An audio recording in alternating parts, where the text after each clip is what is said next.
New developments tonight in those mysterious lung illnesses linked to e-cigarettes. Vaping is dangerous. We can't allow people to get sick, and we can't have our youth be so affected. As fear about e-cigarette use escalates, the company at the center of the storm is Juul. Although it has actually not been directly implicated in the reports of death and diseases, and the FDA and other researchers have pointed to off-brand products linked to vaping marijuana, the $38 billion e-cigarette maker dominates the market today. And it got there in part because of its appeal to teenagers. The first thing that came to my mind was, this is nothing like a cigarette. Looks really sleek, smells good in a way, doesn't hurt your throat because it's just really smooth when you hit it. You can literally Juul under a desk and not get caught. We're dealing with a product that is more addictive than any product we've marketed to kids in decades. You can go to any social group and you will find at least one kid in each group that uses a Juul. Juul isn't just owned by Big Tobacco, it is Big Tobacco today, isn't it, Ms. Gold? No, I don't agree with that at all. We're going to respectively disagree. Even now, people still don't have an idea of what's in it. Since the first Juul electronic cigarette launched in June 2015, its widespread appeal has allowed the company to dominate the market. Did the presenter ever say that Juul was safe? Yes. American kids had almost stopped using tobacco products before e-cigarettes, but from 2017 to 2018, youth tobacco use surged, which caught the attention of regulators.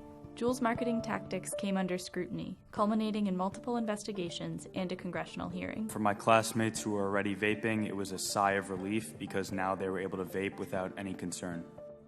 We have these mental health seminars at the school. A Juul representative came in. He would start every sentence by saying, Juul is completely safe, but we don't want you as customers. He actually pulled his Juul out of his pocket, showed it to me, and called it the iPhone of vapes. And my son came home knowing that this was wrong. These are kids who would otherwise not have been initiated into tobacco use. Juul didn't run a summer camp, did it?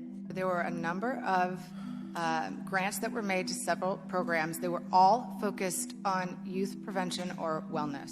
The company said it ended those educational outreach programs in 2018. Juul had a different tool than the old cigarette companies had, and that is social media. Juul hired me 2 years ago, and I'm in my 30s, so, I mean, I do look young, I have tattoos. I don't know, I honestly think that it wouldn't have mattered who promoted it, because it looks so cool, it was always going to speak to that market. Juul has since ended its social media promotions, even shutting down its Facebook and Instagram accounts in 2018. But that did not seem to stop young people from voluntarily advertising it to their peers. I've never seen a Juul ad, to be 100% honest. I've seen famous people Juul. A lot of my experience with Juul come from peer-to-peer. We don't know, to be honest, the long-term effects yet of folks who are using these electronic nicotine delivery systems. We know that nicotine can be harmful in a lot of ways and increases the risk for addiction and impacts the vasculature and all sorts of other risk factors. And all the reports are very concerning. More and more adolescents, presenting with lung disease or serious other medical consequences, which seem to be linked to their use of these products. And so we're worried that as time goes on, we'll see more and more complication. Juul has always positioned itself as a safer alternative to cigarettes, saying its devices contain fewer cancer-causing chemicals. But in September, the FDA cracked down on its claims. The agency warned Juul to stop marketing itself as less harmful than cigarettes without authorization to do so, threatening fines and product seizures if it continued. Still, some doctors do believe e-cigarettes can offer huge potential for public health. We may have to accept some addiction, but to a product that doesn't kill you. We have 500,000 smokers in America dying every year from cigarette smoke, not from nicotine.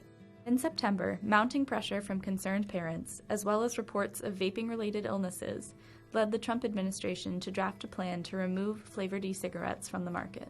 Teens try new products, and we have deadly cigarettes on the market in every mom-and-pop store. So to me, it kind of doesn't make sense to remove a much less harmful product from the market while leaving the most lethal product, the cigarette, on the market. For every one adult who would potentially quit by using an e-cigarette like Juul, you have 80 kids who will be initiated into the use of tobacco products. I think my generation is kind of sadly already going to be seen as the generation of damage control because it would be a miracle if kids would stop juuling with the current level of addiction they're at.